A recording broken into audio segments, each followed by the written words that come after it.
Welcome to the Education Exchange. I'm your host, Superintendent Jeremy Calles. And with me today, we have a couple of guests from TRIO. I'm going to allow them to introduce themselves. Bailey, why don't you go ahead and kick it off? Yeah, of course. Hello, my name is Bailey Benson. I am the TRIO Talent Search Coordinator, and it's nice to meet y'all. Hello, my name is Elizabeth Chilton. I am one of the other talent search coordinators. Between us, Bailey serves our T1 schools and I serve T2, and we can talk more about that a little later. All right. Well, thank you for being on the show, and let's tee up the conversation about TRIO over at ASU. So for our audience, I mean, we have a lot of parents and students that tune in. What exactly is TRIO? Absolutely. So to kind of give an overarching idea, TRIO is a nationwide program that supports potential first-generation college students and income-eligible students. Specifically, TRIO at ASU, we are under what is called Access ASU, who has been on this podcast, actually, which is very exciting. And what we do is we are housed at ASU, but we don't recruit for ASU. Our goal is to serve our students and assist them with anything that they want to do after high school. So any post-secondary goals we support, whether that is a university, community college, trade school, right into the workforce, anything that they want to do, we are trained to support. So you're supporting them even if they don't ultimately end up going to ASU. So you mentioned like community colleges, everything else. So even if they end up finding another path, you're there still to support them with post-secondary plans. Yes, absolutely. We mentioned this just before the podcast started. Our biggest goal is just to make sure that our students have a plan after high school, whatever that plan may be. Even if they are trying to figure out which direction they want to go in, that's where we'll step in and meet them where they're at to kind of give them direction, support, guidance, maybe some clarity on what they need if they want to go down a certain path. If they'd rather do a trade school or go right into the workforce, do they need a certain certification to get in there? Do they need to know somebody to get in that field before they can even get started? Or if they want to go to a community college, how do I make sure my credits transfer right? So these are all things that we assist with on a day-to-day basis with our kids. Couple of very important things, connections and information. Now, how many of our students are you guys currently helping out? So like from year to year, what are we looking at in terms of how many students you support from our district? Yeah, so we have two grants within the Tolleson district. We have the T1 grant, which covers Sierra Linda, La Jolla, Tolleson high schools. And then we also have the T2 grant, which covers Westview, West Point, Copper Canyon, and University high schools. In total, our grants are designed to serve 1,000 students. And this is a perfect time for students to start applying because we just had a lot of our seniors graduate. So currently, we would say that we have openings for upwards of about 200 students after our seniors have graduated. But yes, I would say that if everything is running smoothly, we have 1,000 students. But currently, we have openings for 200, 300 students. So right now, we have 700 students that we're currently serving. So you said it's an application process. What does that look like? Do they have to wait until they actually graduate before they put in that application? Or at what point in time should they be putting in that application? I'll take this one. Okay. The best part about TRIO is that you can apply for our TRIO program. Like Elizabeth said, TRIO is a college and career preparedness program. And so no matter what you do next, we are here to make sure that you're prepared for the next step, which means that you can apply to TRIO as soon as 8th grade and up to even your second semester of senior year. So for the TRIO application, we are a pre-college program. Typically, we would always recommend our students apply as soon as possible, just so we have the most time to work with them and help them figure out their goals and help them navigate high school. But the range for applying to the TRIO pre-college programs would be the end of your 8th grade year all the way up to your second semester of senior year. Nice. That's a pretty big window. Now, Huge window. what does that look like for the student? So I'm assuming, as you mentioned, these are grants. So I'm Mhm. assuming no cost to the student then to be able to participate in the Absolutely programs. free. Mm-hmm. And what does the structure of the program look like? So let's say if we have a freshman, Mhm. they sign up. How do they get that support? Are you on site? Is it virtual? Is it you always got a phone and friend? that they can whip out a card anytime, like, hey, I have a random question. Like, what exactly does that support look like? All of the above. So to touch on a previous question, so they start with filling out an application for our program. We have both digital and physical applications that they can fill out. They ask very specific things about their personal demographics. We need to know basics like their phone number, a personal email, because we affiliate them with ASU, so they need a personal email. We need to know the household size, so how many people live in their house. We need to know their parents' annual income for the last year before tax, since we do serve income eligible students. So we need to know what that ratio is between household size and income.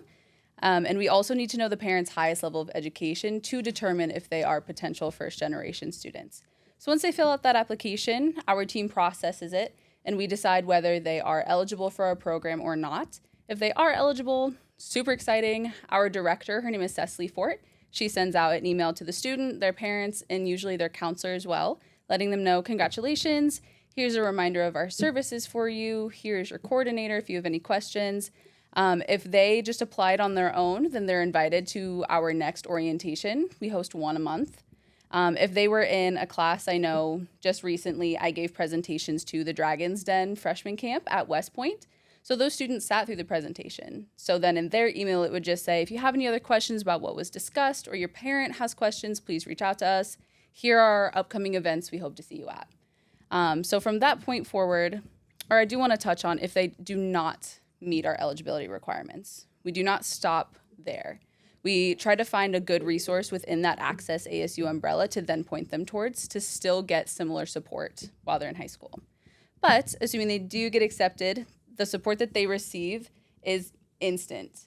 All of our coordinators are able to be reached via Teams, email, and then during the school year, we are all on each campus at least once a week. We are there, we have a specified place on campus, and we're just there from morning till afternoon if our kids have any questions. Sometimes if we really need to meet with them, we'll summons them out of class if the school has that system, or we'll send them a Teams message and their teacher, hey, come talk to me about your grades, or I want to check in, I want to see how you're doing, how you're adjusting. Or we have kids who come and see us every week like clockwork. They want to come say hi, they want to come grab a snack, they just want to bond with us a little bit. Yeah. And so that support is instant in many different methods on how to reach us. And again, we are flexible. So whatever the support is that they're needing, we are there to provide it no matter what that looks like. So you mentioned that the students, in order for them to be eligible, they have to be first generation students. So what exactly does that look like? If you have grandparents that graduated from college, but then maybe your parents didn't, or you have siblings, like what exactly does it mean first generation? Absolutely. So first generation can mean a lot of things, but I'm going to tell you exactly what it means for TRIO. So for our TRIO programs, first generation means that neither one of your parents graduated with a 4-year degree in the United States. So we talk to our students a lot about this. Some of our students have parents who graduated with a 4-year degree from outside the United States. They are still counted as first generation under TRIO because their parents did not get their degree from inside the United States. If they have siblings, aunts, or uncles who have their degrees, maybe even grandparents, I'm not quite sure about if your grandparents graduated, but as long as your parents did not graduate with that 4-year degree, that's all you've got to tell us. And that's what we really need to know for making that first generation decision for our students. That's great. Now you mentioned the window going all the way from 8th grade to as far up as second semester of your senior year. Mm-hmm. But where do you typically see the students to come in? So who's like, what is our normal student coming to you? Like, are they usually, maybe sophomore year, they're feeling settled in with the high school, they're starting to think about, after high school, or do you see a lot of people coming to you last minute? Do you get a bunch of seniors in who are like, I really don't know where I'm going to be a year from now? Like, what do you typically see? Yes. So to begin with the seniors, we have a little quick fact that we wrote down. So Bailey mentioned we have about 800 students in our program currently.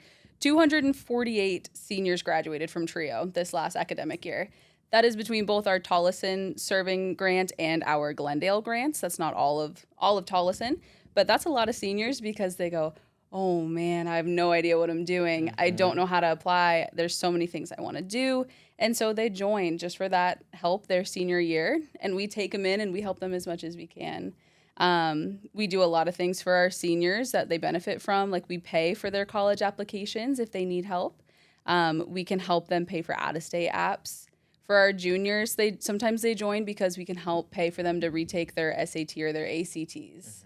And then our freshmen and our sophomores, we do a lot of high school readiness, making sure that they feel prepared for that transition, that they're sophomores, they're not sophomoric. They're not feeling like they rule the school. They have a level head on their shoulders. They know that their academics come first, things like that.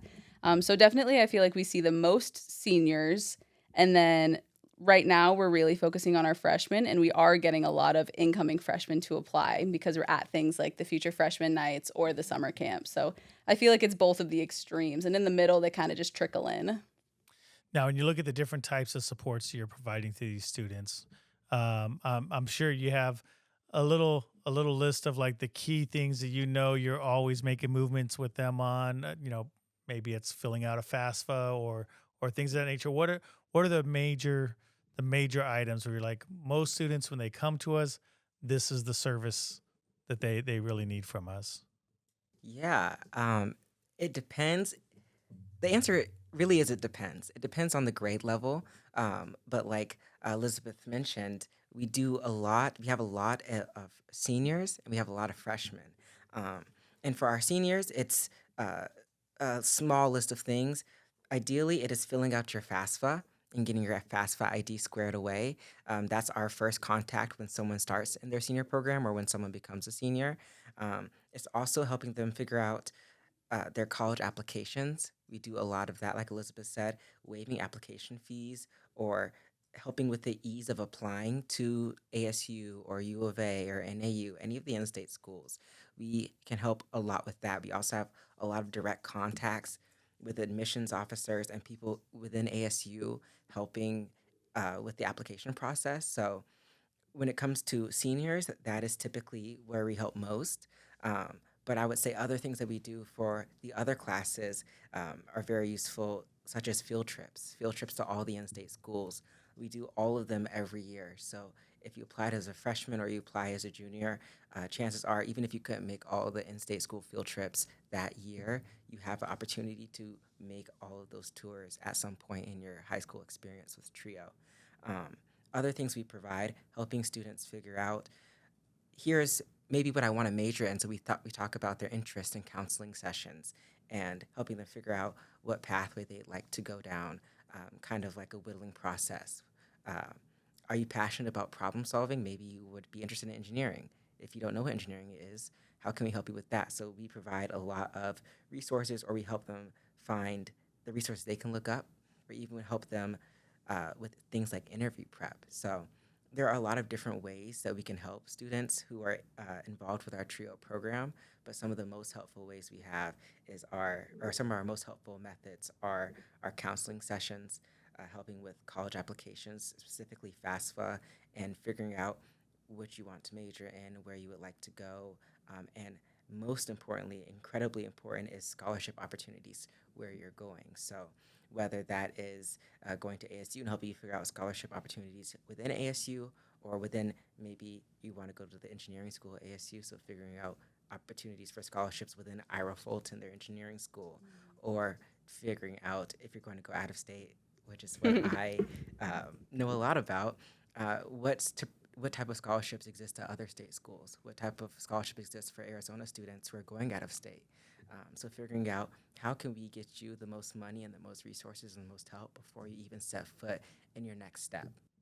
So you're going to take them on field trips to U of A, NAU. You're going to take them to go hang out with the Wildcats and Lumberjacks, and also help them with connecting with out-of-state universities. That's like a real Miracle on 34th Street type of approach. Yeah. To post-secondary education. Pointing them in the direction of whoever else can help them best. Now, you guys had also mentioned that, you're looking for all their different types of post-secondary opportunities, Yes. and providing assistance with all these different things. Does that include if their post-secondary plan is that they want to go straight into being employed. Hmm. Yep. Do you do things like, helping them build a resume or Yeah. things of that nature? We sure do. We sure do. Um, we have a lot of kids. We often brag about the kids that are going to X school, Y school, got this scholarship, got that scholarship. But looking in the Tolleson district and just the area that we exist in, we have a lot of kids who, after high school, they go right into work with their families. Their families own businesses. And so that's what they go right into. I had a student at Copper Canyon who I met with the first time his senior year. And I asked the normal questions. Did you do your FAFSA? Have you applied to the in-state universities? And he goes, I did my FAFSA. I didn't do my applications because I know that I'm going to join my uncle's HVAC company as soon as I get out of here. And I go, okay, great. Let's pivot. Let's change our conversation. What certifications do you need to do HVAC? How can we get you set up in that? Do you have the supplies you need? Do you have the clothing you need? Do you know what you need to do? Have you had that illicit conversation with that man to say, great, when do I start? What is that going to look like? Do we need to start talking pay now? Do we talk it later? Is it going to start off as an apprenticeship?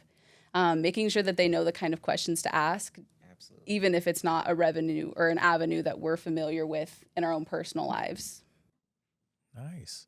Is there anything else that you would want parents, students to know about TRIO? Yeah, I think one thing that I would love for more students and more parents to know is that TRIO, yes, we are about providing resources. We are about helping students have the enrichment opportunities that they need, such as going to tour in-state schools or having resources for ACT or having resources to apply to however many schools they want to apply to, because we can give them as many fee waivers as they need.